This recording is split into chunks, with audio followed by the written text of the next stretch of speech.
What's up, YouTube? Adam Grover coming back at you. Told you guys I'd give you an update probably within the day or so.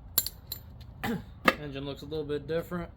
Not sure exactly what valve covers I'm going to be using yet, but grab these and put them on there for time being, just to sit on there, get an idea. Got a set of motorsport valve covers, Ford racing ones, might put them on it. Just went to Lowe's, got some bolts, but we're gonna, I guess, start with this Street Warrior intake wing. Painted that up silver. There, we'll probably start with this.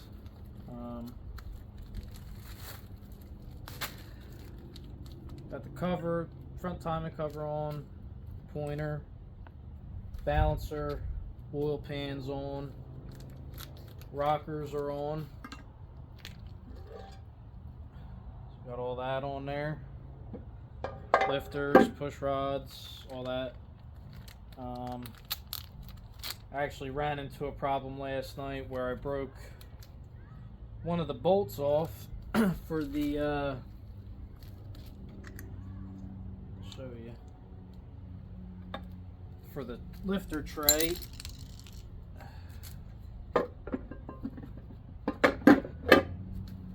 In here, I had to put a washer on it and re-tap it and everything else, drill it, tap it. Seems to be holding just fine and all, but just more work that I had to do, that pain in the butt. So just went out and bought some bolts. Just want to make sure that they go in right, and that they're the right length, because the way this has been going with that, better to be safe than sorry. So now I can put the intake on it, because these seem to work perfect. So I'm going to get those all ready to go, and I'll get the intake on it.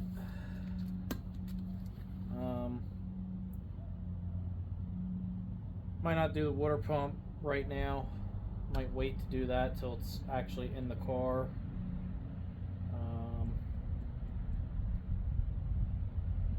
And then distributor, that can wait till it's in the car, or I might just smack one in it, just so nothing gets in. I've been using that piece of crap HEI distributor, but I won't be running that. I don't run HEIs, so that thing's garbage to me. Probably put that for sale.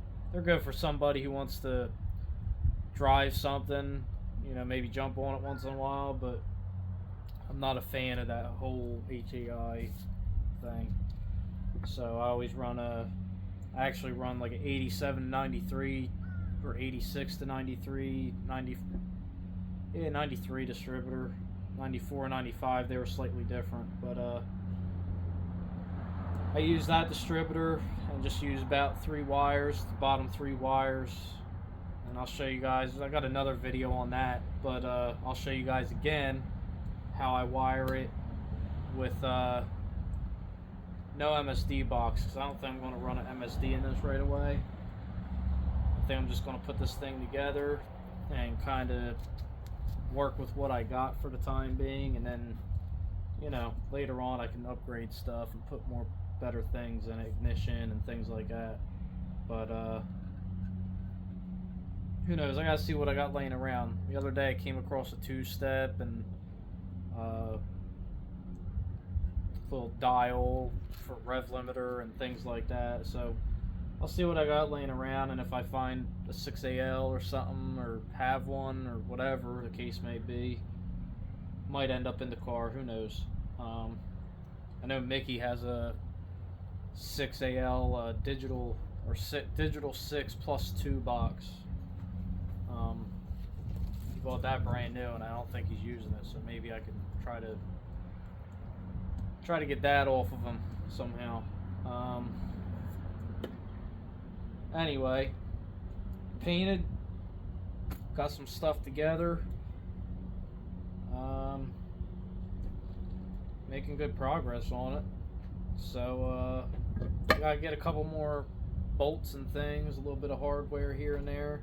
Like I said, I don't know what valve covers I'm using, and I forgot to grab bolts for the valve covers, but they're going to depend on which ones I use, because these are a little thicker than the Ford Racing ones that I got, even the Edelbrock ones that I got, which I'm not using Edelbrock ones on this at all. So it's either going to be a set like this.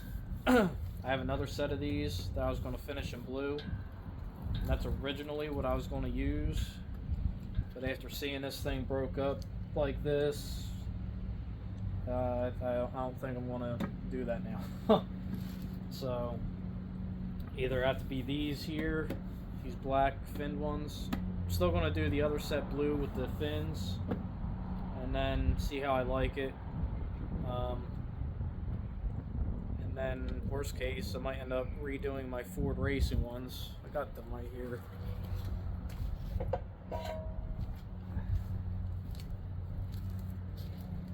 Might end up redoing these, doing the Ford and the stripe in blue, and then the Racing in red. But these are nice because they're tall and they'll clear the rockers. Like, these are actually hitting the baffle right now, and with the gasket on them, they might just clear. But these things, you ain't got to even worry about it. They just fit. They are nice looking. Polish it up and done though. Look, I'm leaning more toward this because I'm trying to go for that 90s look. Even though these are like the stock style, they're nice, they're cool. I like these a lot actually, but that 90s look, the era correct thing, back then would really be this stuff. Most of the guys that had these cars, I think, were a little older in the 80s, and they were into the big valve covers and stuff. I remember my dad running these on a couple cars, or had a set of them that he was going to use, so they were popular. However, I might finish these up and use them. Get some breathers put in there. Do it like that, why not? Probably use these for a time being. These are really for the wagon, but I can change them later on. I'll put those on this or something. Always play with this stuff. That's a good thing about it when you have some of the stuff laying around. I got 1, 2, 3, 4. I got about, just sitting here, I got 5 sets of valve covers out. Got those Ford Racing ones. I got a pair of, these are what I painted the motor with. They've been sitting in the shed for about 10 years or so, I guess. So I refinish these once in a while. I'll clean them up and paint them and things like that, like I did those other ones, those black ones you seen. So I'm not worried about overspray or anything of that nature. I'll strip it. If I want to redo them, I'll strip them, paint them, and make them nice, and do them a nice gray color or black or something like that. Just a nice solid color that breaks it up a little bit. But stock, they would be like that gray that you see basically. But I might do them like a dark metallic gunmetal type of gray or something. We'll see. I think for now I'm gonna rock these out. So we'll use this intake manifold, which I'm about to put on after this video. I'm not going to bore you guys with me scraping gaskets and cleaning surfaces up and all that. So we're going to pop this on. I'll probably go buy some hardware for these, clean these up. I'll probably finish these this week, do the paint work on them. Hopefully this thing go in the car next week. That's what I'm trying to do. I got a couple little things to get. This oil pan, it's got a screw-in dipstick in it, so I got to get a plug for that and try to cap that off. I found some old header bolts, so hopefully I won't need header bolts. I got a set of Mac long tubes for this that were for the wagon. I got a Mac Pro chamber that's going to go on it. And then I got some pipes, tail pipes for it. So we're going to put those on it. And then as for mufflers, I'm probably just going to run a straight pipe right off the pro chamber. I think some of you guys probably watching going, ugh, straight pipe, and I hate straight pipe. But that pro chamber, it sounds, pro chamber sounds good. It kind of acts like a muffler, and muffles the sound real good, gives it a nice tone, and I think you guys might be surprised how good it sounds, because I've already ran that setup, tested it on the green car a couple years ago. I wanted to see what it sounded like, and honestly, it was one of my favorite exhaust notes on a 302 in a Mustang. So we'll try it with this car. It's funny because some of these cars, even though you could use the same exhaust on two totally different cars, and they almost sound, they can have different tones for some reason. I'm not sure if it's something with the body, the length of the pipe, or what it is, but so we'll see how close it gets to the green Mustang, this little thing here, and probably won't be as loud because this thing isn't going to pump as much air as that. That thing's got the heads done on it pretty good, and when it gets the GT40 setup on it, this thing will probably be as loud as that, but should sound good though. Got a couple other things I gotta get. Studs for the carburetor. I gotta put a carburetor together. I got two of them that I got from Mickey. I think he gave them to me, or I might trade them, so I can't remember now, but one's a 750 and I think one's a 650. So I'm probably gonna, well, see what I got in there and try to get something together for this. I think I got two carburetor kits in there, so I should be able to make a good carburetor. And then I'm sure I'm gonna need stupid things like a throttle bracket. I gotta see what's on that, if I can use that one, or if I have to go get one out of like a LTD or something, or a Fairmont. Might be able to steal the one out of that. Can't remember what I had in that wagon. I might be able to steal that one if it's in there, because that's going to get a different setup on it anyway. The wagon's going to take a different turn, so when you hear me robbing parts off of it, it's all stuff that I want to make nicer anyway, so that's why I'm not worried about it too much. I got faith that things around here are going to start to get better, hopefully soon, and I'll be able to do a little bit more, hopefully. So we'll see. You know, sometimes you think that and life hits you. So, but hopefully it don't hit me again. I've been hit pretty hard lately. So anyway, I'm gonna try to get this thing together. Wanted to give you guys an update so you can see what's going on, the progress I'm making on it. I'm actually pretty excited and pretty happy with how far it's come. I took my time today, and it's nice. I had my son help with this, and you know, he wants to help me with everything. He wanted to paint the intake, but his hands were too small to wrap around the can. He was going to spray his fingers and cover them. I said, nah, you can't do it. I'm sorry. But he wanted to bad. He kept asking me, can I do it? Can I do it? And I wish I could have let him, but I gotta get one of them spray guns or something. But here it is, guys. It ain't nothing special. But it goes to show you can take some junk and make it look halfway decent, and who knows how good it'll run, but we're gonna put it in the car and see what it does. So I appreciate you guys watching, following, and everything, and really surprised that one short that I just made got like 800 views in like an hour or 2 hours or something. I looked at that and I said, holy mackerel. So that was pretty neat to see. But we're going to do the best we can with this piece here. Kind of neat going back to my old roots and doing this, having some fun doing it. Kind of dreading pulling that out. The old school side of me is like, I think should come right out, and then there's a side of me it's like, it's 40 years old, everything's gonna suck, don't be on your back, it's gonna suck.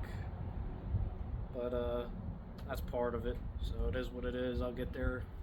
I was going to do it today, rip it apart. I was going to pull the car up over here a little bit and start tearing into it and getting it out, but I say, you know what, let me get the motor more so together. I still got stuff I got to get for it, couple bolts, which I found at Lowe's, like the bell housing bolts. I think I got ones that'll work.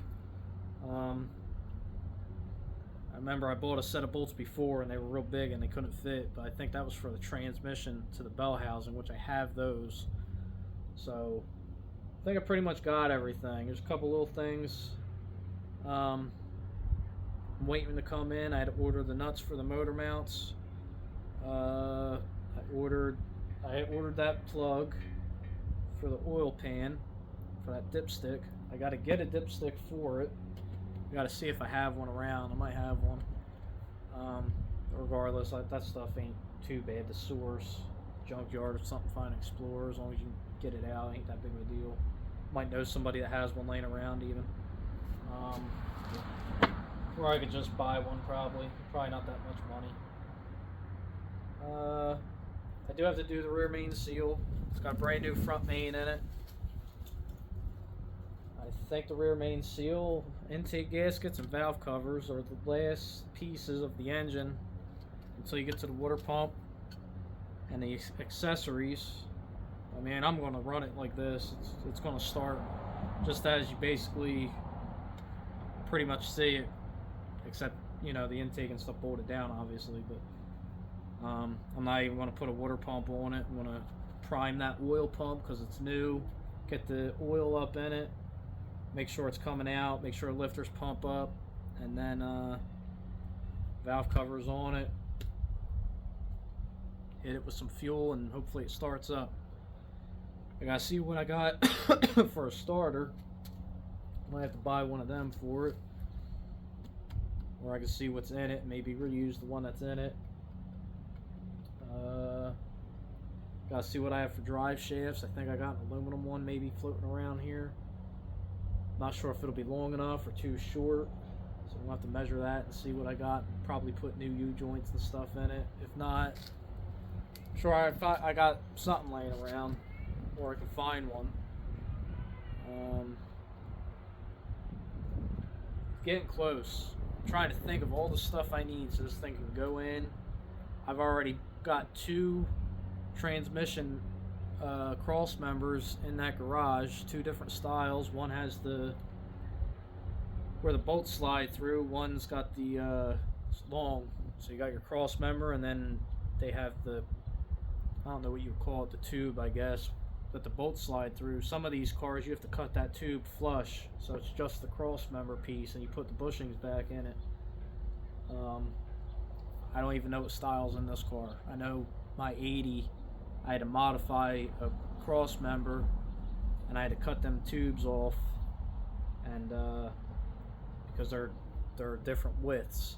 So the later cars have them where they're about this wide. They're spread for the ears where that cross member goes up in there. The older cars, they're real small.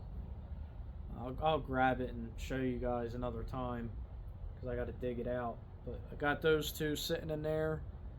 I know where they're at. There's a couple things I'd like to get for the transmission. I might just put the thing together the way it is, because if it breaks I gotta pull it out anyway, and then I could upgrade it while I'm there. I don't think it's going to break the gear set out of it. I think I'm going to have a problem with shift forks, and that's one of my concerns. The pads on them shift forks, they're only nylon. They sell a bronze pad that goes on there. So I was going to purchase those. I was going to purchase a cast iron input shaft snout or retainer, whatever you want to call that thing.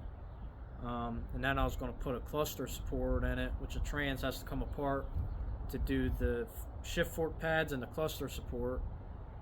However, for the front retainer, that's pretty simple. You can do that without pulling the whole trans apart into pieces. So I'd like to at least do that retainer bearing, front seal, shim that input shaft up, and get the bronze shifter bushing that drops in, so that way that's tight. The tighter you can make them T5s, the better they are. That's the problem with them. It's one of their weak points, is they start to get sloppy, and then they start jerking and things move, and that's really when things break. Because then you got gears trying to walk up each other because you got the slop in there and they're walking back and forth, flexing. The case flexes on them. That's why that cluster support is nice. And I just found out that they make a steel one. So I was going to get that steel one because I have a couple aluminum ones already here. And I could just go buy bolts and slam them in. But I'd rather that cast iron one and or steel one, whatever it is, whatever material it's made out of. I'd rather put that steel cluster support in it, so that way it's strong and it can't flex as much as what an aluminum one would.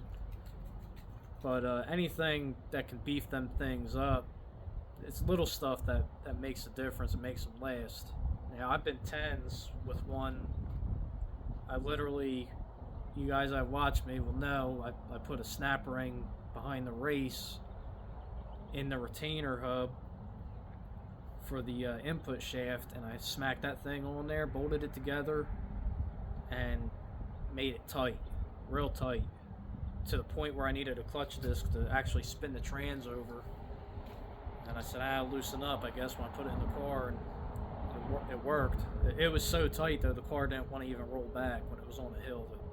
If I had the clutch in, the car would sit still on a hill until it loosened up, finally wore in. But that gear set went 1072 at 124 mile an hour, and the gear set is in there. And that's one of my dilemmas. I have that trans, it needs T-keys in it. The T-keys are about $60, and I could put T-keys in it, and it already has the upgrades. So that's kind of where I'm at. Do I put that trans together, get the thing together, put that trans together, and have it as a backup, and then when this one finally lets go, I can just put that one in? Or do I just do the upgrades to this transmission and put it together? Because the T-keys, you got to press the gears off, and it's a more in-depth job, and I'm probably going to end up doing it because I would like to bring that transmission back. The gears are pretty thin in it, but it did hold together. It went 10s, it did the job. So I might end up keeping that as a backup, and then eventually these will all get some upgrades to them, and however long they last, I guess they last. It's a T5, they're not bulletproof, but I just want to show you guys that you can go further than what most people think a T5 will do. There's a lot of people out there. It's almost 50-50, really. You got your guys that have done it, and they know that they can go that fast. There's people that have been, I think one guy said he went into 9s with the stock T5. I could be mistaken. I know I've gone 9s with a G-Force T5. I think it's possible to go 9s with a stock T5. I don't think it would break. Eventually it would break. They always break. But I think you get some passes out of it, is what I mean by that. However, I kind of want you guys to see it firsthand that you go 11s pretty good with them. You know, 10s, you start having clutch issues because the clutch you got to run is on the weaker side. However, I gotta see how this thing does. It might end up with a little upgraded clutch in it, like a dual friction center force. I've ran those with stock T5s and had good luck, making about 350 wheel horsepower, which that's enough power to be in the 10s with. And I never broke the trans. So that car actually had a SN95 trans in it. Now I think about it, but either way, the T5 is pretty much a T5 when it comes to stock gearboxes, the gears and stuff. The gears are weak. I'm not going to say that they're not, but I just want you guys to see it firsthand how far you can take one. And I might look like a fool. I might throw that thing in and might grenade driving it down the road. I had one, I wasn't even beating on. I was going down the highway. I think it might have ran out of fluid and I didn't know it. All of a sudden it got loud and grenaded. That was it. It was done. Wasn't even beating on the car or nothing. It was unfortunate, but it happened. And that was the end of that train. So the car ended up going for sale, and it's gone now. But that's how they go. They're hit or miss. But I'm gonna put some fluid and stuff in it, and I'm gonna make a video for you guys to show you what I do or don't do with that. And I want to go over everything with you guys, so that way you guys see it firsthand: the rear, the trans, this engine. So just stay tuned, bear with me. I'm trying hard to keep up on this stuff and let you guys see the progress with it every time I do something. I'm trying. It's harder than you guys think, because I'm out here setting the camera up, making sure that it's focused right, making sure you guys can see me, the engine, whatever. It's more work than, if you're just watching, you never done it, you'll never know actually what goes into this stuff. And it's like right now I'm standing here talking to you guys, and right now this intake be done in the time that I did this video for you guys. I could have been working on it and doing stuff, but I'd rather take the time out to talk to you guys and show you and go over things than be sitting here playing with the intake and losing my train of thought and things like that. So I appreciate you guys watching and seeing what's happening over here, and hopefully I get you guys some track passes this year and show you what this thing can do. I think the last thing I had down at, well, last thing I showed you guys was the wagon, as far as something running. You guys might have saw some races with the Black Mustang this past year. Saw some stuff with the 49 Ford. But as far as actual passes and progress and tricks and things you can do to make something fast, I think the wagon was the last thing you guys really saw me do that, you know, showed progression and showed what makes a difference, what don't. And that's what I'd like to do here with this. Something I want to do for a long time. And like I said, I did it in the past once, but it wasn't on YouTube. It's through Facebook. And it wasn't this in depth. This is a little bit more in depth. So you guys are seeing this thing go together, or you're seeing progress done. I'm not going to show you guys me bolting a timing cover on and putting a harmonic balancer on, or me painting an engine. That's just, you know, you guys don't really need to see me spray paint with a can. But like the can, pulling that out, checking it, things like that, I don't mind showing you guys. But as far as like scraping gasket material and stuff, that stuff's kind of, if you've done it, you know what it is, you know. So there's no special way of doing it. If anything, you guys probably would get on me for using a razor blade when I'm not supposed to. So anyway, thanks for watching. I'm gonna get to it, get some stuff done. I gotta go pick up a race car bed for my son, and then I'll probably come back to this and maybe button some stuff up on it, see how far I make it. I might just say screw it and get that trans hooked up and try to get this thing in the corner for till next weekend, and then yank that thing, get it in the car. I'm getting a little antsy. I want to hear this thing run. Stay tuned. I appreciate you guys watching again for like the 100th time, and till next time, guys.